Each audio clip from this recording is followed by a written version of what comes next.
Radio କୋରାପୁଟର ସମସ୍ତ ଶ୍ରୋତାଙ୍କୁ ଦର୍ଶକଙ୍କୁ ନମସ୍କାର। ଆଜିର ଦିନରେ ସବୁଠାରୁ ବଡ଼ ସମସ୍ୟା ହୋଇ ଦେଖା ହେଇଛି ସମସ୍ତଙ୍କର ମୁହଁରେ ଗୋଟିଏ ହିଁ କଥା। ଏତେ ଗରମ କେବେ ପଡ଼ିନଥିଲା, ବହୁତ ଗରମ ହେଲା। କୋରାପୁଟ ଭଳିଆ ଜାଗାରେ ଯଦି ଏତିକି ଗରମ ହଉଛି, ତେବେ ବାକି ଅନ୍ୟ ଜାଗାର କଥା କଣ କହିବା? ଅନେକ କୁହନ୍ତି ଯେ କୋରାପୁଟରେ ଯୋଉ ଗରମଟା ହଉଛି ସେ ସମୟରେ ଟିକେ ଯଦି ଭୁବନେଶ୍ୱର କିମ୍ବା ଝାରସୁଗୁଡା କିମ୍ବା ତତଲାଗଡ଼ ବୋଲି ଟିଟିଲାଗଡ଼ ଏସବୁ କଥାକୁ ଟିକେ ଚିନ୍ତା କରିଦେବେ, କୋରାପୁଟଟା ଟିକେ ଥଣ୍ଡା ଲାଗିଲା ବେଳେ ଲାଗିବ। ତେବେ ଏଇ ସବୁ କଥା ଯୋଉ ଆଲୋଚନା ଭିତରକୁ ଆଣିବା, ଆଜି ଆମ ଗହଣରେ ରହିଛନ୍ତି ଇଞ୍ଜିନିୟର ସୁନୀଲ ବିଶ୍ୱାଳ, ଯିଏକି ଏଇ ସବୁ ବିଷୟରେ ଅଧ୍ୟୟନ କରନ୍ତି। ଆମେ କେହି ଏକ୍ସପର୍ଟ ନୁହଁ, ଯେ ଯାହାକି ସୁନୀଲ ଭାଇ କୁହନ୍ତି ଯେ we are not all experts but we are learners. So as a learner, how we can share our learning, ଆମେ ଯାହା ଯାହା ଜାଣିଛେ, ଆମେ ଯାହା ଅନୁଭବ କରୁଛେ, ଆମେ ଯାହା ଭାବୁଛେ ଏହା ଠିକ ହେଇପାରେ ବୋଲି ତାକୁ ଆମେ ଆଲୋଚନାକୁ ଆଣିବା। ଯାହାଫଳରେ ଯଦି କେହି ଏହାକୁ ଶୁଣି ଟିକେ ଉପକୃତ ହେବେ ଏବଂ ପ୍ରଚଣ୍ଡ ଗ୍ରୀଷ୍ମ ଭିତରେ ମଧ୍ୟ ଟିକେ ବି ଯଦି ଥଣ୍ଡା ଅନୁଭବ କରିବେ ଏବଂ ଭବିଷ୍ୟତର ପିଢ଼ି ପାଇଁ ଗୋଟେ ଥଣ୍ଡା ପୃଥିବୀ ଦେବାରେ ଏଇ ଯୋଉ କଥାଟି ଯଦି ସହାୟକ ହେଇପାରିବ, ତେବେ ନିଶ୍ଚିତ ଭାବରେ ଆମେ କୃତଜ୍ଞତା ଜ୍ଞାପନ କରିବୁ। ତେବେ ଏଇ କୃତଜ୍ଞତାର ସହିତ ଯେ ଆଜି ସେ ନିଜକୁ ପ୍ରସ୍ତୁତ କରି ଆସିଛନ୍ତି କଥାବାର୍ତ୍ତା କରିବା ପାଇଁ, ଆମେ ଏକ କଥାବାର୍ତ୍ତା ମାଧ୍ୟମରେ ଆଜି ଏଇ ଆଲୋଚନାଟାକୁ ଆଗକୁ ନେବୁ। ତେଣୁ ସୁନୀଲ ଭାଇଙ୍କୁ ଆମେ ସ୍ୱାଗତ କରୁଛୁ ରେଡିଓ କୋରାପୁଟ ଏଇ ମଞ୍ଚକୁ। ଭାଇ, ଗରମ ଲାଗୁଛି ସୁନାବେଡା? ପ୍ରଥମ କଥା ହଉଛି ଯେ ସବୁ ଦର୍ଶକ ମାନଙ୍କୁ ମୁଁ ନମସ୍କାର ଜଣାଇବି। ଆ, ଦେଖନ୍ତୁ, ସମାନ ସୂର୍ଯ୍ୟ ସେଇ ଗୋଟିଏ ପୃଥିବୀ, କିନ୍ତୁ ଆମେ ଯେତେବେଳେ ଆ, ଖରା ବା ତଜ୍ଜନିତ ଯୋଉ ଅ, ଗ୍ରୀଷ୍ମର ଯୋଉ ରୌଦ୍ର ତା ଯୋଗୁ ଯୋଉ ଅସୁବିଧା ବିଷୟରେ ଯଦି ଆମେ ଆଲୋଚନା କରିବା, ତାହେଲେ ଆ, ସମାନ ଟେମ୍ପରେଚର ଥିଲେ ବି ଦୁଇଟା ଅଞ୍ଚଳରେ ଯୋଉ ଅନୁଭୂତ ହବା ଟେମ୍ପରେଚର, ଯୋଉଟା କି ରେକର୍ଡେଡ ଟେମ୍ପରେଚର ଠାରୁ ଅଲଗା, ସେଟା ଟିକେ ଅଲଗା ହବ। ମାନେ ଭୁବନେଶ୍ୱରରେ 35 ଡିଗ୍ରୀ ଆଉ କୋରାପୁଟ ଜିଲ୍ଲାରେ 35 ଡିଗ୍ରୀ। କୋରାପୁଟ ଜିଲ୍ଲାରେ ଜଣେ ଲୋକ 35 ଡିଗ୍ରୀ ଟେମ୍ପରେଚର ଟାକୁ ସହିଯିବ, ତାକୁ ବିଶେଷ ଅସୁବିଧା ହବନି। ତାର କାରଣ ହଉଛି ଆମର ଗୋଟେ ଫିଲ୍ ଫ୍ୟାକ୍ଟର ଗୋଟେ ଥାଏ ସଦାବେଳେ। ଆମର ଯୋଉ ପାଣିପାଗ ବା ଗୋଟେ ଅଞ୍ଚଳରେ ଯେତେବେଳେ ଆମେ ସ୍ଥାନୀୟ ପାଣିପାଗ ବିଷୟରେ କଥାବାର୍ତ୍ତା ହବା, ଖାଲି ଟେମ୍ପରେଚରଟା ଆମକୁ ସୁବିଧା ବା ଅସୁବିଧାରେ ପକାଏନି, ଆମକୁ ପକାଏ ଫିଲ୍ ଫ୍ୟାକ୍ଟର। ତ ଭୁବନେଶ୍ୱରରେ ଟେମ୍ପରେଚର ଥିବ 35, କିନ୍ତୁ ଫିଲ୍ ଫ୍ୟାକ୍ଟର ହେଇଥିବ 43। ସେଇ କୋରାପୁଟରେ ଟେମ୍ପରେଚର ଥିବ 35, କିନ୍ତୁ ଫିଲ୍ ଫ୍ୟାକ୍ଟର ଥିବ 22 ବା 23 ବା ଏମିତି। ମୁଁ ଗୋଟେ ଏକ୍ସାମ୍ପଲ ପାଇଁ କହୁଛି। ସେଟା ଡିପେଣ୍ଡ କରୁଛି ଆମର ଗୋଟେ ହ୍ୟୁମିଡିଟି ଉପରେ, ରିଲେଟିଭ ହ୍ୟୁମିଡିଟି ବୋଲି ଆମେ କହୁଛୁ। ତ ଆମେ ସମୁଦ୍ର ପତନଠୁ ଯେତେ ଉଚ୍ଚକୁ ଯିବା, ବାୟୁମଣ୍ଡଳର ଏଇ ଯୋଉ ମଏଶ୍ଚରକୁ ଧରି ରଖିବାର କ୍ଷମତା କମି କମିଯିବ। ତେଣୁ ଯେହେତୁ କୋରାପୁଟର ପ୍ରାୟ ଅଞ୍ଚଳ 1000 ମିଟର ଉପରେ ଅଛି, କିନ୍ତୁ ଜୟପୁର କିମ୍ବା ମାଲକାନଗିରି ନୁହେଁ, କୋରାପୁଟ, ସୁନାବେଡା, ସେମଲିଗୁଡା, ଦାମନଯୋଡି, ପଟାଙ୍ଗୀ, ଲକ୍ଷ୍ମୀପୁର, ଏଇସବୁ ଅଞ୍ଚଳ ଆମେ ଆଭରେଜ 1000 ମିଟର ଉପରେ ଅଛନ୍ତି। ତେଣୁ ସମୁଦ୍ର ପତନ ଅପେକ୍ଷା ବା କୌଣସି ତଳ ସ୍ଥାନ ଅପେକ୍ଷା ଏଠି ମଏଶ୍ଚର କଣ୍ଟେଣ୍ଟଟା କମ୍। ତେଣୁକରି ଆମକୁ ଯେତେବେଳେ ଯେତେବେଳେ 35 ଡିଗ୍ରୀ ଗରମ ଯେତେବେଳେ ଆମକୁ ହିଟ୍ କରେ, ସେତେବେଳେ ଏଇ ଯୋଉ ଫିଲ୍ ଫ୍ୟାକ୍ଟର ଯୋଗୁ ଆମେ ଜାଣିପାରୁନା ଟେମ୍ପରେଚରଟା। କାହିଁକି ନା ଗରମ ହେଲା ମାନେ ଝାଳ ବାହାରିବ। ଝାଳ ବାହାରିଲେ କୁଆଡେ ଯିବ? ଦେହରୁ ଇଭାପୋରେଟ୍ କରିଯିବ। ଯଦି ଆମ ଚାରି ପାଖରେ ଏୟାର ଅଲରେଡି ୱାଟର ମଏଶ୍ଚର ଥିବ, ତାହେଲେ ଇଭାପୋରେସନଟା ହବ ନାହିଁ। ତେଣୁକରି ଆମକୁ ଗରମ ଲାଗିବ, ଅସ୍ତବ୍ୟସ୍ତ ଆମେ ଅନୁଭବ କରିବା। କିନ୍ତୁ ଯଦି ଏୟାରରେ ମଏଶ୍ଚର କଣ୍ଟେଣ୍ଟଟା କମ୍ ଥିବ, ତାହେଲେ ଆମ ଦେହରୁ ଯୋଉ ଝାଳ ବାହାରୁଛି, ସେ ବାହାରୁ ବାହାରୁ ସେ ମିଶିଯିବ, ଆମ ଚାରିପାଖ ପବନରେ ମିଶିଯିବ। ତେଣୁକରି ଆମକୁ ଥଣ୍ଡା ଲାଗିବ, ଯୋଉଟା କି ଆମର ଲିଟରାଲି ବର୍ତ୍ତମାନ ସୁନାବେଡାରେ ବା କୋରାପୁଟ ଜିଲ୍ଲାରେ we are blessed to have that particular situation। ଆମର ଆମର ଝାଳ ବାହାରୁଛି, ଝାଳର ପାଣିଟା ସାଙ୍ଗେ ସାଙ୍ଗେ ଗ୍ୟାସ୍ ହେଇଯାଉଛି। ସାଙ୍ଗେ ସାଙ୍ଗେ ପବନରେ ମିଶି ଯାଉଛି, କାରଣ ଅଲରେଡି ପବନରେ କମ ପାଣି ଅଛି। କମ୍ ପାଣି। ହଁ ଭାଇ। ତେଣୁକରି ଯୋଉ ଆପଣ ଯୋଉ ପ୍ରଶ୍ନ ପଚାରିଲେ ଯେ କେମିତି ଗରମ ହଉଛି, ଗରମ ହଉଛି, କିନ୍ତୁ କମ୍ପେୟାର ଟୁ ଅଦର ପ୍ଲେସ୍ ସେଭଳିଆ ନୁହେଁ। ହୁଁ। ତେବେ ଆଉ ଗୋଟେ କାର୍ଟୁନ ବି ଆପଣ କାଲି ସେୟାର କରିଥିଲେ, ଯୋଉଥିରେ କି ଗୋଟେ ଜାଗାରେ ଯଦି ଅଧିକା ଦିନ ହେଲା ରହିଗଲେଣି, ତେବେ ତାହା ଧୀରେ ଧୀରେ ଧୀରେ ଧୀରେ ଅଭ୍ୟସ୍ତ ହେଇଯିବ। ହଁ, ଯେମିତି କି ସେଇଟା ଏବେ ଆକ୍ଚୁଆଲି ସେଇଟା ଆମର 1992 ମସିହାରେ ଆଲଗୋରେ, ଯିଏକି once upon A time Hi was vice president of USA, ସିଏ ଗୋଟେ ଡକୁମେଣ୍ଟାରୀ ଫିଲ୍ମ ତିଆରି କରିଥିଲେ ଗ୍ଲୋବାଲ ୱାର୍ମିଂ ଉପରେ। ସେଇ ଡକୁମେଣ୍ଟାରୀ ଫିଲ୍ମରେ ସେ ଗୋଟେ ସୁନ୍ଦର ଉଦାହରଣ ଦେଇକି ବୁଝେଇଥିଲେ ଯେ କାହିଁକି ଆମେ ଏତେ ବଡ ଟେମ୍ପରେଚର ପରିବର୍ତ୍ତନ ହେବା ସତ୍ତ୍ୱେ ଆମେ କାହିଁକି ତାକୁ ବୁଝିପାରୁନ। ସେ ଗୋଟେ ଏକ୍ଜାମ୍ପଲ ଉଦାହରଣ ଦେଲେ ଯେ ଗୋଟେ ଗୋଟେ ଡେକ୍ଚିରେ ଗରମ ପାଣି ଅଛି, ଆମେ ତାକୁ ଗୋଟେ ବେଙ୍ଗକୁ ନବା ଆଉ ସେ ଗରମ ପାଣି ଭିତରେ ଟପ୍ କିନା ଛାଡିଦବା। ସେ ବେଙ୍ଗକୁ ଗରମଟା ଏତେ ସକ୍ ଲାଗିବ ଯେ ସେ ଡେଇଁକି ପଳେଇବ। ଏବେ ଆମେ ସେଇ ସମାନ ଏକ୍ସପେରିମେଣ୍ଟ ରିପିଟ୍ କରିବା। ପ୍ରଥମେ ସେ ଯୋଉ ଡେକ୍ଚିରେ ନର୍ମାଲ ପାଣି ନବା, ବେଙ୍ଗକୁ ସେଥିରେ ଛାଡ଼ିଦବା, ଆଉ ତଳେ ଧୀରେ ଧୀରେ ଧୀରେ ଧୀରେ ଟେମ୍ପରେଚର ବଢେଇବା ଏବଂ ଦେଖିବା ଯେ ସେ ଯୋଉ ଯୋଉ ଟେମ୍ପରେଚର ବେଙ୍ଗ ଡେଇଁକି ପଳେଇଥିଲା ତାଠୁ ଅଧିକା ଟେମ୍ପରେଚର ହେଇଯିବା ସତ୍ତ୍ୱେ ବେଙ୍ଗ କିନ୍ତୁ ପାଣି ଭିତରେ ଆରାମରେ ଅଛି। ତାର କାରଣ ହଉଛି ଧୀରେ ଧୀରେ ହଉଥିବା ପରିବର୍ତ୍ତନକୁ ସିଏ ଦେହ ସୁହା କରିଦଉଛି, ଅଭ୍ୟସ୍ତ ହେଇଯାଉଛି। ମୁଁ ଏଇଟା କାହିଁକି କହିଲି ନା, ଭୁବନେଶ୍ୱରରେ ମୁଁ ଯେତେବେଳେ ଯାଇକି ପହଞ୍ଚେ ମତେ ଓହ୍ଲଉ ଓହ୍ଲଉ ଟ୍ରେନରୁ ମତେ ଲାଗେ ଓଃ କି ଗରମ, ମୁଁ ଫେରିଯିବି, ଏଇଠି ରହିପାରିବି। କେମିତି ରହୁଛନ୍ତି ଏଠି ଲୋକ, କିନ୍ତୁ ସେଇଠି ଲକ୍ଷ ଲକ୍ଷ ଲୋକ ପୁଣି ରହୁଛନ୍ତି ନା, ସେମାନେ ବି ମାନେ ଖୁସିରେ ଅଛନ୍ତି। ଯେମିତି ଆମେ କୋରାପୁଟରେ ନର୍ମାଲ ଲାଇଫ, ତାଙ୍କ ପାଇଁ ସେଟା ନର୍ମାଲ ଲାଇଫ, କିନ୍ତୁ ଆମ କୋରାପୁଟିଆ ମାନଙ୍କ ପାଇଁ ସେଟା ସେଇ ଯୋଉ ବେଙ୍ଗ ଭଳିଆ କେମିତି ଡେଇଁକି ଏଠୁ ପଳେଇବେ। ସେଇ ସେମ୍ କଥା ଯେତେବେଳେ ଗରମ କଥା କହିବେ ସେତେବେଳେ ଭୁବନେଶ୍ୱର ଆଡୁ ଯେତେବେଳେ ଲୋକ ଆସନ୍ତି ଡିସେମ୍ବର ମାସରେ କୋରାପୁଟକୁ, ଏଇ ଏତେ ଥଣ୍ଡାରେ ଲୋକ ରହୁଛନ୍ତି କେମିତି? ବାସ୍ ବାସ୍ ବାସ୍ ବାସ୍ ଏ ବାସ୍, କଥା ଠିକ। ସେଇ ଅପୋଜିଟ କଥାଟା ଆସେ।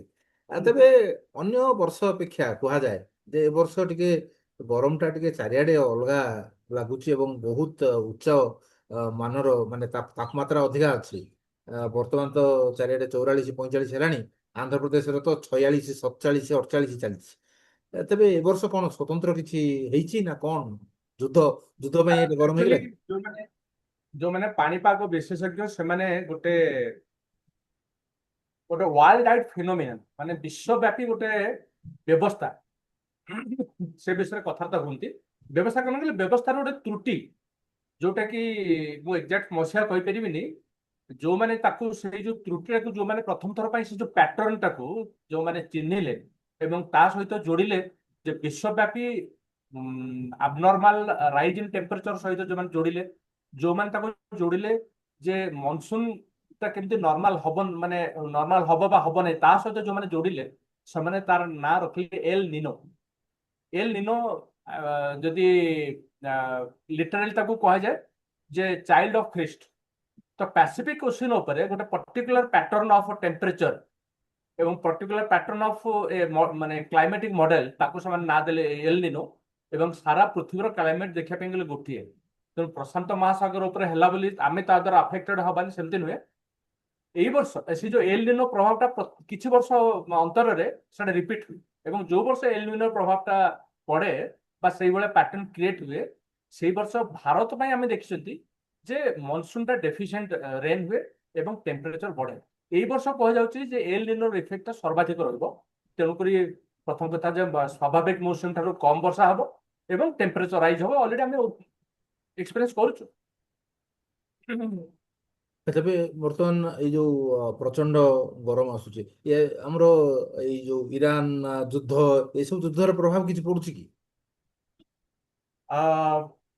ବହୁତ ସୁନ୍ଦର କଥା କହିଲେ, ମୋର ମନେ ପଡିଗଲା ଆମର ଗୋଟେ ଇଲେକ୍ଟ୍ରୋମାଗ୍ନେଟିକ ଥିଓରି ବୋଲି ଗୋଟେ ଚାପ୍ଟର ପଢା ହଉଥିଲା। ସେ ଚାପ୍ଟରର ଅଥର ଯିଏ ଡବ୍ଲ୍ୟୁ ଜେ ଗ୍ରିଫିଥ, ସିଏ ତା ପ୍ରିଫେସରେ ଗୋଟେ ସୁନ୍ଦର କଥା କହିଥିଲେ। କହିଲେ ଏ ପୃଥିବୀରେ ପ୍ରତ୍ୟେକଟି ଜିନିଷ ପରସ୍ପର ସହିତ ଜଡିତ ଅଛି।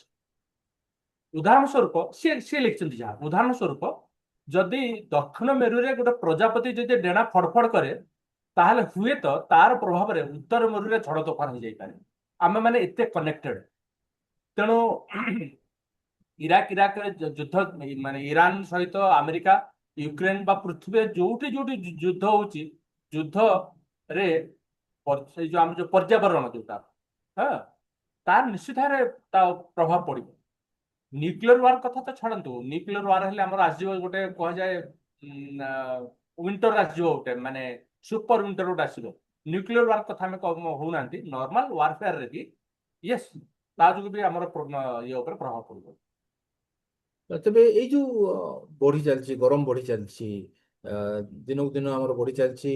ଅ, ସାଧାରଣତଃ ଗରମ ବଢିଗଲା କହିଲେ ଗଛ ଲଗେଇ ଦିଅ କମିଯିବ ସାମୂହିକ ଭାବରେ, କିନ୍ତୁ ଗ୍ଲୋବାଲ ଫନୋମେନା ଯେତେବେଳେ ଆସୁଛି ନିଶ୍ଚିତ ଭାବରେ ଆମକୁ ସାମଗ୍ରିକ ଭାବରେ କିଛି ତାର ପେନ୍ ଟାକୁ ବି ନେବାକୁ ପଡିବ।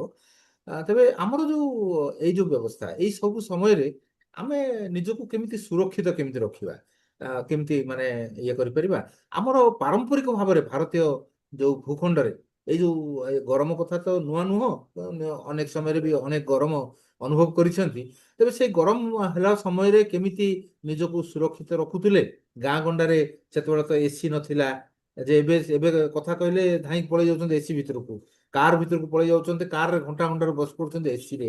କିନ୍ତୁ ସେତେବେଳେ ତ ଏସି ନଥିଲା, ତ ସେମାନେ ଧାଉଁଥିଲେ କୋଉଠିକି କୋଉଠିକି ଯାଉଥିଲେ, କେମିତି ରହୁଥିଲେ। ଆଉ ଆଜି ଆମେ କେମିତି କଣ କରିପାରିବା?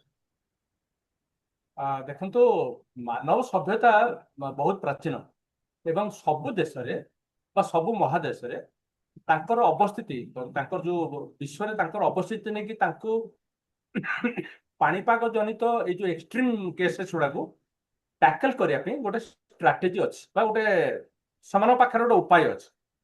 ଯେହେତୁ ଆମେ ଭାରତ ଉପମହାଦେଶର ଲୋକ ଏବଂ ଏଇଟା ହଉଛି ଇକ୍ୱେଟର ପାଖାପାଖି ଅଛି, ଆମକୁ ମେନଲି ଗ୍ରୀଷ୍ମ ଋତୁର ଏକ୍ସଟ୍ରିମ ୱେଦରଟାକୁ ଆମକୁ ଟ୍ୟାକଲ କରିବା ପାଇଁ ପଡିବ।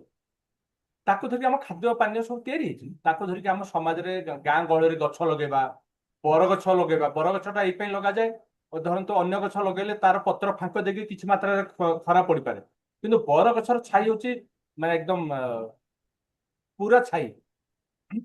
ତାର ତେଣୁ ପିଣ୍ଡା, ତାର ପିଣ୍ଡାରେ ବିଶାଳ ଶୋଇ ମଧ୍ୟ ପାରିବେ। ହଁ, ତ ବିଶାଳ ବରଗଛ ଛାଇରେ ଲୋକମାନେ, ରାସ୍ତାରେ ଯିବା ଲୋକ ହୁଅନ୍ତୁ ବା ଗାଁରେ ରହୁଥିବା ଲୋକମାନେ, ସେମାନେ ବରଗଛ ଛାଇରେ ବସିଲେ ଏକରେ ବାହାରେ ବସିଥିବା ଯୋଗୁଁ ତାଙ୍କୁ ପବନ ବି ମିଳିବ, ଆଉ ବରଗଛ ଛାଇ ଯୋଗୁଁ ତାଙ୍କୁ ଥଣ୍ଡା ମିଳିବ। ତେଣୁ ଏଇଟା ହଉଛି ଗୋଟେ ବାଟ। ଦୁଇରେ ଆମ ଖାଦ୍ୟ କଥା ଦେଖନ୍ତୁ, ଆମ ଖାଦ୍ୟରେ ଏମିତି କିଛି ଖାଦ୍ୟ ଅଛି ଯୋଉଟା କି ଖରାଦିନେ ଆମକୁ ଏଇ ଯୋଉ ଗ୍ରୀଷ୍ମର ପ୍ରକୋପରୁ ରକ୍ଷା ପାଇଁ ବିଶେଷ ଭାବରେ ସାହାଯ୍ୟ କରିଥାଏ। ସବୁଠୁ ବଡ ହଉଛି ପଖାଳ, ଯୋଉଟା କି ଆମ ଓଡିଆର ଗୋଟେ ପରିଚୟ କହିଲେ ଚଳେ।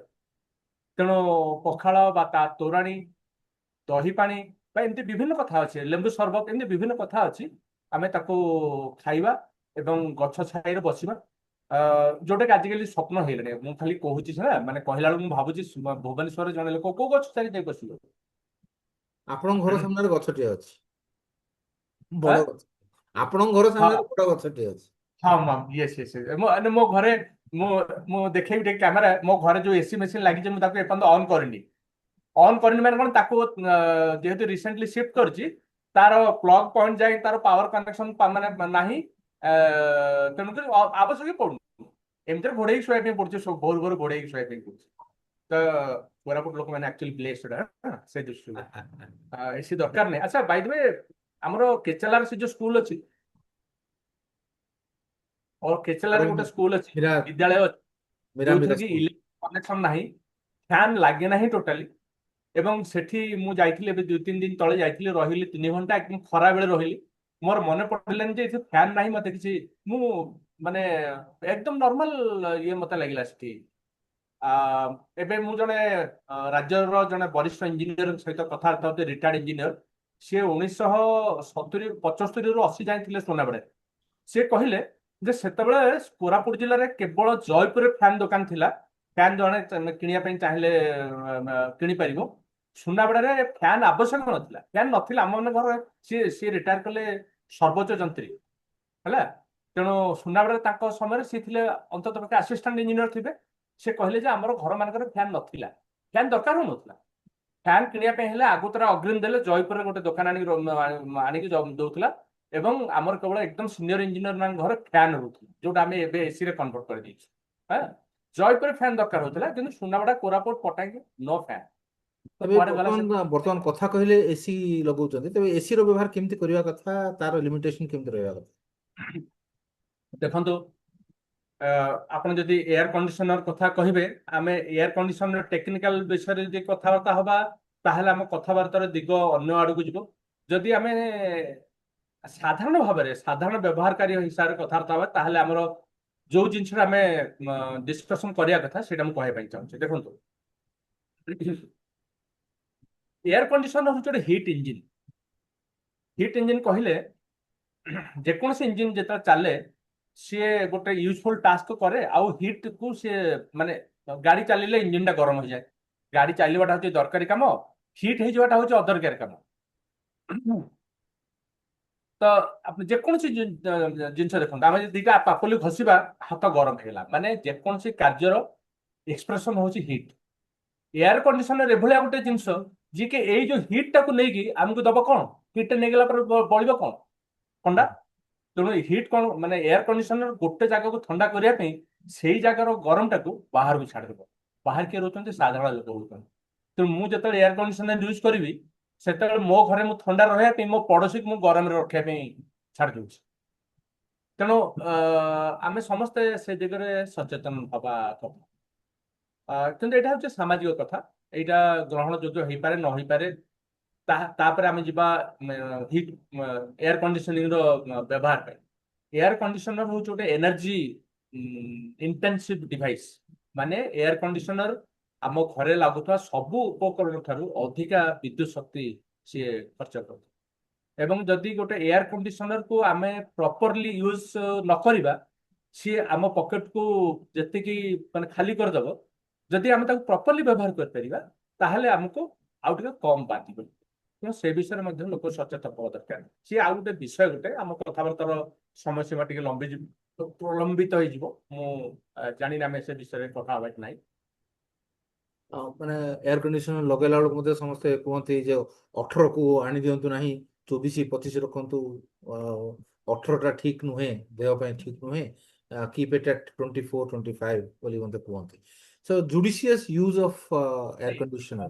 ମତେ ପଚାରିଲେ ମୁଁ ମୁଁ ମୁଁ ଗୋଟେ କଥା କହିବି, ଆମ ବଡିର ଟେମ୍ପରେଚର ହଉଛି 37 ଡିଗ୍ରୀ ଫାରେନହିଟ୍। ଆମ ଦେହର ଟେମ୍ପରେଚର 37 ଡିଗ୍ରୀ ଯଦି ଟେମ୍ପରେଚର ଅଧିକା ହବ, ତାହେଲେ ଆମକୁ ମାନେ ଗରମ ଲାଗିବ। ଏୟାର କଣ୍ଡିସନର ଟାକୁ ଆମେ ଏମିତି ବ୍ୟବହାର କରିବା ଯେ 27 ଡିଗ୍ରୀ ସେଣ୍ଟିଗ୍ରେଡ ରେ ଏୟାର କଣ୍ଡିସନରକୁ ସେଟ୍ କରିବା, 27 ହେଲା। ଆଉ ଘରେ ବିଏଲଡିସି ଫ୍ୟାନ୍ ଆଜିକାଲି ଗୋଟେ ଆସୁଛି, ବିଏଲଡିସି ଫ୍ୟାନ୍। ବିଏଲଡିସି ଫ୍ୟାନ୍ ଆମର ଯୋଉ ନର୍ମାଲ ଫ୍ୟାନ୍ ଠାରୁ ବହୁତ କମ ଏନର୍ଜି କନଜ୍ୟୁମ କରେ। ଯଦି ଗୋଟେ ସରି ଯଦି ଗୋଟେ ବିଏଲଡିସି ଫ୍ୟାନ୍ ଟାକୁ ସ୍ଲୋରେ ବୁଲେଇବା ଆଉ ଏୟାର କଣ୍ଡିସନରକୁ 27 ଡିଗ୍ରୀ ରଖିବା, ସବୁଠାରୁ ଭଲ ଷ୍ଟ୍ରାଟେଜି କମ ରୁ କମ ବିଦ୍ୟୁତ ଶକ୍ତି ଖର୍ଚ୍ଚ କରିବା ପାଇଁ, ଏବଂ ଅନ୍ୟମାନଙ୍କ ପାଇଁ ଆମେ ଆମ ଘରର ପୁରା ହିଟକୁ ଆମେ ଡମ୍ପ କରୁନା। ମୁଁ ଏଇଟା ବ୍ୟକ୍ତିଗତ ମତ ହେଲା। ଆଉ ଗୋଟେ ଆମେ ଏକ୍ସପର୍ଟ କୋରାପୁଟରେ ବି ଦେଖିଛୁ, ଯେମିତି କି ଟ୍ରାଇବାଲ ମ୍ୟୁଜିୟମ ବିଲ୍ଡିଂଟା ହେଲା, କିମ୍ବା ଆମର ଯୋଉ ପୁରୁଣା ମେଡିକାଲରେ ଯୋଉ ଷ୍ଟୋର ହାଉସ୍ ଇଏଟା ଅଛି, କିମ୍ବା ପୁରୁଣା ଆମର ଯୋଉ ବ୍ରିଟିଶ ଅମଳର ଘର ଯାକ ଆମେ ଦେଖୁଛେ, ସେଥିରେ କାନ୍ଥ ଗୁଡ଼ିକ ବହୁତ ଓସାରିଆ ଥିଲା ଏବଂ ରୁଫ୍ ମଧ୍ୟ ବହୁତ ଉଚ୍ଚା। ଆ, ଏବେ ଟ୍ରାଇବାଲ ମ୍ୟୁଜିୟମରେ ଯଦି ଆପଣ ସେମିତି ବୁଲିବେ, ଆପଣଙ୍କୁ ଫ୍ୟାନ୍ ଦରକାର ନାହିଁ ଏବଂ ଦିନ ଗୋଟାଏ ବେଳକୁ ମଧ୍ୟ ଆପଣଙ୍କୁ ଗରମ ଲାଗିବନି। ତେଣୁ ସେଟା ବି ଗୋଟେ ଷ୍ଟ୍ରାଟେଜି ଥିଲା ଆର୍କିଟେକ୍ଚରାଲ ୱାଇଜ।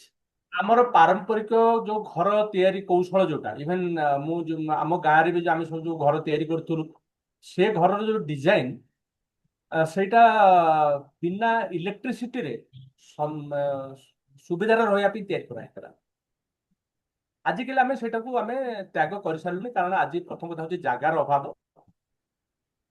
ଦୁଇରେ ଆଜିକାଲି ଜୀବନରେ ଆମେ 2 ମହଲା 3 ମହଲା 4 ମହଲା ଘର ବା 27-28 ମହଲା ଘର ଆମେ ତିଆରି କରିକି ସେଇଥିରେ ଇଲେକ୍ଟ୍ରିକ ପାୱାର ଯୋଗେ ଆମ ପାଇଁ ଯାହା ଆବଶ୍ୟକ ସୁଖ ଶାସନ ଯୋଉ କୃତ୍ରିମ ପରିବେଶ ତିଆରି କରିବାରେ ଆମେ ଅଭ୍ୟସ୍ତ। ତେଣୁକରି ସେଇ ଯୋଉ ପାରମ୍ପରିକ ଘର ତିଆରି କୌଶଳଟା ଆଜି ଆମ ପାଇଁ ଅଲୋଡା ହେଇଯାଇଛି। କିନ୍ତୁ ଆଜି ବି ଯଦି ଜଣେ ଲୋକ ଚାହିଁବ ଯେ ମୁଁ ମୋର ନିଜ ଜାଗା ଭିତରେ ଗୋଟେ ଘରଟେ କରିକି ରହିବି, ତାହେଲେ ଆମର ପାରମ୍ପରିକ ଘର ନିର୍ମାଣ କୌଶଳ ଯଦି ଆପଣେଇବେ, ତାହେଲେ ବି ଆଜି ବି ଜଣେ ଲୋକ ବହୁତ କମରୁ କମ ବିଦ୍ୟୁତ ଶକ୍ତି ଉପରେ ନିର୍ଭର କରି ଚଳିବେ। ସେ ଏବେ ପ୍ରିୟବ୍ରତ ପାତ୍ର ଭାଇ ଯାଇଥିଲେ ନୈନିତାଲ। ନୈନିତାଲ ପାଖରେ ଆମର ଅତି ପ୍ରିୟର ଯୋଉ ଆଇଏଏସ୍ ଅଫିସର, ଯିଏକି ରିଭଲ୍ୟୁସନ ଆଣି ଦେଇଥିଲେ କୋରାପୁଟ ଅଞ୍ଚଳରେ, ତାରାଦତ୍ତ, ସେ ଗୋଟେ ଆଶ୍ରମଟେ ତିଆରି କରିଛନ୍ତି ସେଇ ନୈନିତାଲ ପାଖରେ, ଗୋଟେ ସରୋବର ପାଖରେ। ସେ ତାଙ୍କର ହୁଁ ହୁଁ। ଘରଟାକୁ ସେମିତି ତିଆରି କରିଛନ୍ତି, ଏବେ ମଧ୍ୟ ତିଆରି କରିଛନ୍ତି। ବହୁତ ଉଚ୍ଚା ତାଙ୍କର ରୁଫ୍ ଏବଂ କାନ୍ଥ ଗୁଡ଼ିକ ମଧ୍ୟ ମୋଟା କରିଛନ୍ତି ଏବଂ ଫ୍ୟାନ୍ ୟୁଜ୍ କରୁନାହାନ୍ତି। ସୋ ଗୋଟେ ଆ, ଉଦାହରଣ ଯେ ଆଜି ମଧ୍ୟ ଯଦି ଆମେ ଚାହିଁବା, ତେବେ ନିଶ୍ଚିତ ଭାବରେ ସେଇଭଳିଆ ଟେକ୍ନୋଲୋଜି ମଧ୍ୟ ୟୁଜ୍ କରିପାରିବା। ଆ, ଭାଇ। ଆମେ ବର୍ତ୍ତମାନ ଏମିତି ଗୋଟେ ବିଷୟରେ ପଶିଗଲେ, ଆକ୍ଚୁଆଲି ଏପର୍ଯ୍ୟନ୍ତ ଆମେ ଯାହା ଡିସ୍କସନ କରୁଥିଲେ, ମୁଁ ହୁଏତ କୋଉଥିରେ ମୋର ଏକ୍ସପର୍ଟାଇଜ ନଥାଇପାରେ, କିନ୍ତୁ ଏଇ ପର୍ଟିକୁଲାର ଜିନିଷ ବିଷୟରେ ମୋର ଯୋଉ ପ୍ରଫେସନଟା ସେଇ ବିଷୟରେ। ଓଡ଼ିଶାରେ ଗୋଟେ ଏବେ ନୂଆରେ ଗୋଟେ ନିର୍ମାଣ ସଂହିତା ଇଣ୍ଟ୍ରୋଡ୍ୟୁସ ହେଲା। ଭାରତର ଗୋଟେ ଇକୋ ନିର୍ମାଣ ସଂହିତା, ତାର ଓଡ଼ିଶା ଭର୍ସନଟା ହେଲା ଓଡ଼ିଶା ଇକୋ ନିର୍ମାଣ ସଂହିତା। ଏବଂ ତାକୁ ଆମେ ରିଭ୍ୟୁ କରୁଥିଲୁ, କିଛି ଏକ୍ସପର୍ଟ ମିଶିକି ରିଭ୍ୟୁ କରୁଥିଲୁ। ସେଥିରେ ଆମେ ଏମିତି କିଛି ମେଜର୍ସ ରେକମେଣ୍ଡ କରୁଛୁ ଯାହା ଫଳରେ ଗୋଟେ ମଡର୍ଣ୍ଣ ହାଉସ ସିଏ କମରୁ କମ ବିଦ୍ୟୁତ ଶକ୍ତି ଉପରେ ନିର୍ଭରଶୀଳ ହେଇକି ତାର ଯୋଉ ଅକୁପାଣ୍ଟକୁ ସିଏ ଯେତିକି ଦରକାର ଯୋଉ ଲକ୍ଜୁରୀ ଯୋଉଟା ସେଟା ସେ ଦେଇପାରିବ। ଏବଂ ଏ ବିଷୟରେ ବହୁତ ଗବେଷଣା ଚାଲିଛି ଏବେ, ବିଭିନ୍ନ ପ୍ରକାର ଷ୍ଟାଣ୍ଡାର୍ଡ ସବୁ ତିଆରି ହେଇଛି ସବୁ। ତ ଇଏ ଗୋଟେ ବିଷୟ ଗୋଟେ। ଧନ୍ୟବାଦ ଭାଇ। ଆମେ ବାସ୍ତବରେ କୌଣସି ଏକ ଛୋଟ ବିଷୟବସ୍ତୁଟାକୁ ନେଇକିରି ଆଜି ବିସ୍ତୃତ ଭାବରେ ଆଲୋଚନା କରିନାହିଁ, କିନ୍ତୁ ଏକ ବିସ୍ତୃତ ଆଲୋଚିତ ଯୋଉ ସମସ୍ୟା ରହିଛି ତା ସମ୍ପର୍କରେ ଆମେ ସମ୍ୟକ ଭାବରେ କିଛି କିଛି ଆଲୋକପାତ କରିଛେ। ଆମର ଅନୁଭୂତିକୁ ନେଇଛେ, ଆମର ଯାହା ଦେଖିଛେ ତାକୁ ନେଇ ଆମେ ଉପସ୍ଥାପନ କରିଛେ। ମୋ ଯୋଉ ବ୍ୟାକଗ୍ରାଉଣ୍ଡରେ ଆପଣ ଦେଖିପାରୁଥିବେ ଯେ ଗୋଟାଏ ପାଣି ରଖିବା ଜାଗା ଅଛି ଏବଂ ସେଠି ଦୁଇଟି ପକ୍ଷୀ ରହିଛନ୍ତି। ଏଇ ଫଟୋଟି ହଉଛି ସୁଶାନ୍ତ ବାବୁଙ୍କର ଫଟୋ। ସେଇ ଆମର ରାଜୁଗୁଡା ଯୋଉ କଫି ଫାର୍ମରେ ସେ ତାଙ୍କର ରଖିଛନ୍ତି ପକ୍ଷୀମାନଙ୍କ ପାଇଁ ଏଭଳିଆ ଏକ ପାଣିର ସ୍ଥାନ। ଆମେ ସମସ୍ତେ କେବଳ ଆମେ ନିଜକୁ ଖରାରୁ କେମିତି ରକ୍ଷା କରିବା, ଗ୍ରୀଷ୍ମରୁ କେମିତି ରକ୍ଷା କରିବା ତା କଥା ଚିନ୍ତା ନ କରି ଆମେ ଯଦି ପଶୁ ପକ୍ଷୀ କୀଟ ପତଙ୍ଗ ସେମାନଙ୍କର ଯୋଉ ନ୍ୟାଚୁରାଲ ହାବିଟେଟ୍ ଥିଲା ତା ଜାଗାରେ ଆମେ ନିଜର ଘର କରିଦେଇଛେ, ତେଣୁ ସେମାନଙ୍କ ପାଇଁ ମଧ୍ୟ କିଛି ବ୍ୟବସ୍ଥା କରିବା ନିଜ ସାଧ୍ୟ ମତେ। ଆଉ ଏଇ ଯୋଉ ଧରାପୃଷ୍ଠ ଏ ଧରାପୃଷ୍ଠ ହଉଛି ସମସ୍ତଙ୍କର, ତେଣୁ ସମସ୍ତେ ଯଦି ଆମେ ସାମୂହିକ ଭାବରେ ଏକ ସଂଗଠିତ ଭାବରେ ଏକ ହାରମୋନି ଏଷ୍ଟାବ୍ଲିଶ କରି ଆମେ ଯଦି ବଞ୍ଚିପାରିବା, ତେବେ ନିଶ୍ଚିତ ଭାବରେ ଯେତେ ବଡ଼ ଗରମ ଆସୁ, ଯେତେ ବଡ଼ ଦୁର୍ବିପାକ ଆସୁ, ସାମୂହିକ ଭାବରେ ଏକ ଏକ ସ୍ୱରରେ ଆମେ ବଞ୍ଚିପାରିବା ଏକ ନୂତନ ଜୀବନ ନେଇ। ଏଇ ଆଶା କରୁଛେ, ଆମେ ଆଶା କରୁଛେ ଯେ ମନସୁନ ଠିକ ଆସିବ।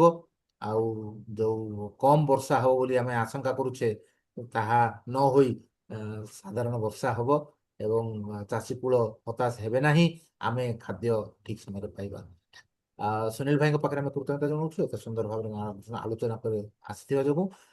ସମସ୍ତ ଶ୍ରୋତା ଏବଂ ଦର୍ଶକଙ୍କ ପାଖରେ ଆମେ କୃତଜ୍ଞତା ଜଣାଉଛୁ ରେଡ଼ିଓ କୋରାପୁଟର, ଯେ ଆପଣମାନେ ସମସ୍ତେ ଶୁଣିଛନ୍ତି ଏବଂ ଏଇ ଯୋଉ ଛୋଟ ଛୋଟ କଥା ଯେମିତିକି ଆପଣ ନିଜ ପାଇଁ ଯୋଉ ପାଣି ପିଇବା, ନିଜେ ଯୋଉ ଯୋଉ ପ୍ରକାର ଖାଦ୍ୟ ଖାଇବା କଥା ସେ ସବୁ ଯାକ ଇଏ କରିବା ଏବଂ ବସ୍ତ୍ର ମଧ୍ୟ ସେମିତି ପିନ୍ଧନ୍ତୁ। ଦେଖନ୍ତୁ ମୁଁ ପିନ୍ଧିଛି ଗୋଟେ କଟନ ସାର୍ଟଟିଏ। ଏ କଟନ ସାର୍ଟ ପିନ୍ଧିବା ପାଇଁ ଆପଣଙ୍କୁ ହଜାର ହଜାର ଟଙ୍କା ଖର୍ଚ୍ଚ କରିବାକୁ ପଡେ ନାହିଁ। ଆପଣମାନେ ଜାଣି ଖୁସି ହେବେ ଯେ ଏଇ ସାର୍ଟର ଦାମ ହଉଛି 200 ଟଙ୍କା ଏବଂ ତାହା କୋରାପୁଟର ସବକଲର ଟ୍ରଫି ଛକରେ ଜଣେ ମୋପେଡରେ ଆଣିକି ବିକୁଛନ୍ତି। ତେଣୁ ଆପଣଙ୍କୁ ଦାମୀ ସାର୍ଟ ପିନ୍ଧିବାକୁ ହବ ନାହିଁ ସମରକୁ ବିଟ୍ କରିବା ପାଇଁ। 200 ଟଙ୍କାର ମଧ୍ୟ ମସ୍ତ ସାର୍ଟ ଆପଣଙ୍କୁ ମିଳୁଛି। ତେଣୁ ସେଇଭଳିଆ ଜିନିଷ କରନ୍ତୁ ଏବଂ ହାତ ଟେକିଲେଣି ସୁନୀଲ ଭାଇ କିଛି କହିବେ ବୋଲି କୁହନ୍ତୁ ଭାଇ। ମୁଁ ଏଇ ପ୍ରୋଗ୍ରାମକୁ ଶେଷ କରିବା ପୂର୍ବରୁ ମୁଁ ଗୋଟେ କଥା କହିବା ପାଇଁ ଚାହୁଁଛି ଯେ ଏଇ ପ୍ରୋଗ୍ରାମ ଯୋଉମାନେ ଦେଖୁଛନ୍ତି ସେମାନେ ତାଙ୍କର ନିଜସ୍ୱ ମତ ଏଇ ଯୋଉ ଅପଲୋଡେଡ ଇଏର କମେଣ୍ଟରେ ଦବା ପାଇଁ ଅନୁରୋଧ। ହୁଏତ ଆମେ ମାନେ ବିଶେଷ କରି ମୁଁ ଯଦି କୌଣସି ତଥ୍ୟଗତ ଯଦି ମୁଁ କିଛି ତ୍ରୁଟି କରିଥାଏ ସେ ବିଷୟରେ ସେମାନେ ସୂଚେଇ ଦେବା ଦରକାର ନାଇଁ, ଏବଂ ଯାହାବି ସେମାନଙ୍କୁ ଅବଜେକ୍ସନ, କଣ ମନୋଭାବ କାରଣ ସେମାନେ କହିବା ଆମେ ଆମେ ତ ସବୁ କିଛି ଜାଣିନାହିଁ, ସବୁ କିଛି କଥା ବି ହେଇନାହିଁ, ଏପରି ଅନେକ ଜିନିଷ ରହିଥାଇପାରେ। ସେଇଥିପାଇଁ ତ ଆମର ସାମାଜିକ ଗଣମାଧ୍ୟମ ସମସ୍ତଙ୍କର ଆଦୃତ ଏଇଥିପାଇଁ ହେଇଛି ଯେ ଆପଣ ଯଦି ଖବର କାଗଜରେ ବାହାର କରିଦେଲେ କିମ୍ବା ଟେଲିଭିଜନରେ ଗୋଟେ ଦେଖିଦେଲେ ତାକୁ ସାଙ୍ଗେ ସାଙ୍ଗେ କମେଣ୍ଟ କରିବା କିମ୍ବା ନିଜର ମତାମତ ଦେବା ସମ୍ଭବ ନୁହେଁ। କିନ୍ତୁ ଆମର ଏଇ ସୋସିଆଲ ମିଡ଼ିଆରେ ଆପଣ ସିଧାସଳଖ ଭାବରେ ଆପଣଙ୍କର ମତ ଉପସ୍ଥାପନ କରିପାରିବେ। କେବଳ ମତ ଦେବା ଆଗରୁ ଗୋଟିଏ ଅନୁରୋଧ ଯେ ମତ ଦେବା ପାଇଁ ବୋଲି ମତ ଦିଅନ୍ତୁ ନାହିଁ। କିଛି ଯଦି ସେଇଭଳିଆ କିଛି ଜିନିଷ କହିବାକୁ ଚାହୁଁଛନ୍ତି, ସମସ୍ତଙ୍କୁ ଜଣାଇବାକୁ ଚାହୁଁଛନ୍ତି, ଆପଣ ଅଧ୍ୟୟନ କରିଛନ୍ତି, ଆପଣ ସେ ବିଷୟରେ କିଛି ଜାଣିଛନ୍ତି, ତାକୁ ନେଇ ଆପଣ ଏଇ ମତାମତ ଦିଅନ୍ତୁ। ଯାହାଫଳରେ ଏକ ସକ୍ରିୟ ଭାବରେ ସକାରାତ୍ମକ ଭାବରେ ଆମେ ଆମ ଜୀବନର ଯାହା ଯାହା ବି ଗୁରୁତର ସମସ୍ୟା ଆସୁଛି ସେଗୁଡ଼ିକୁ ମଧ୍ୟ ଆମେ ସାମ୍ନା କରିପାରିବା। କୃତଜ୍ଞତା ଜଣାଉଛି ପୁଣି ଥରେ ସୁନୀଲ ଭାଇଙ୍କ ପାଖରେ, କୃତଜ୍ଞତା ଜଣାଉଛି ସମସ୍ତ ଦର୍ଶକ ଏବଂ ଶ୍ରୋତାଙ୍କ ପାଖରେ ଯେ ଆପଣମାନେ ସମସ୍ତେ ଆମ ସହିତ ରହିଛନ୍ତି। ରେଡ଼ିଓ କୋରାପୁଟ ଏବଂ କୋରାପୁଟ ଅନଲାଇନ ଆପଣମାନଙ୍କ ସହିତ ରହିଛି ଏବଂ କଳିଙ୍ଗ ଇତିହାସ ତ ଆପଣଙ୍କ ସହିତ ରହିଛି। ପ୍ରତି ସପ୍ତାହରେ ଅତି ସୁନ୍ଦର ଭାବରେ ଓଡ଼ିଶାର ଇତିହାସକୁ, କଳିଙ୍ଗର ଇତିହାସକୁ ଉଜ୍ଜୀବିତ କରୁଛନ୍ତି ବିଶିଷ୍ଟ ବିଶିଷ୍ଟ ବ୍ୟକ୍ତିମାନଙ୍କୁ ଏଇ କଳିଙ୍ଗ ଇତିହାସର ଚ୍ୟାନେଲକୁ ଆଣି। ତେଣୁ ସାଧୁବାଦ ଜଣେଇବି ସୁନୀଲ ବିଶ୍ୱାଳ ଭାଇଙ୍କୁ ଯେ ସେ ଯୋଉ ସାଧୁ ଉଦ୍ୟମ କରିଛନ୍ତି ସେଇ ସାଧୁ ଉଦ୍ୟମ ଆଗକୁ ଚାଲୁ। କୋରାପୁଟ ଜିଲ୍ଲାର ଏଇ ଟିକେ ଟିକେ ପ୍ରୟାସ ଆମେ ମୁଁ ଜାଣେ ନାହିଁ ଯେ ଓଡ଼ିଶାର ଅନ୍ୟ କୌଣସି ଜିଲ୍ଲାରେ ଏଭଳି ଏକ ପ୍ରୟାସ ଚାଲିଛି, କାରଣ ବୋଧହୁଏ ଅନ୍ୟ ଜିଲ୍ଲା ଯାକରେ ସାନ୍ତାକାର ଏବଂ ସୁନୀଲ ବିଶ୍ୱାଳଙ୍କ ଭଳି ପାଗଳ କମ୍ ଅଛନ୍ତି। ଏବଂ ପାଗଳଙ୍କ ସଂଖ୍ୟା ଟିକେ ବଢୁ ଏବଂ ପାଗଳାମି ଟିକେ ବଢୁ, ଏଇ ଆଶାର ସହିତ ସମସ୍ତଙ୍କ ପାଖରେ ପୁଣି ଥରେ କୃତଜ୍ଞତା ଜଣାଇ ବିଦାୟ ନେଉଛି ଆଜି ପାଇଁ। ରେଡିଓ କୋରାପୁଟର ସିଏଚ୍ ସାନ୍ତାକାର, ନମସ୍କାର।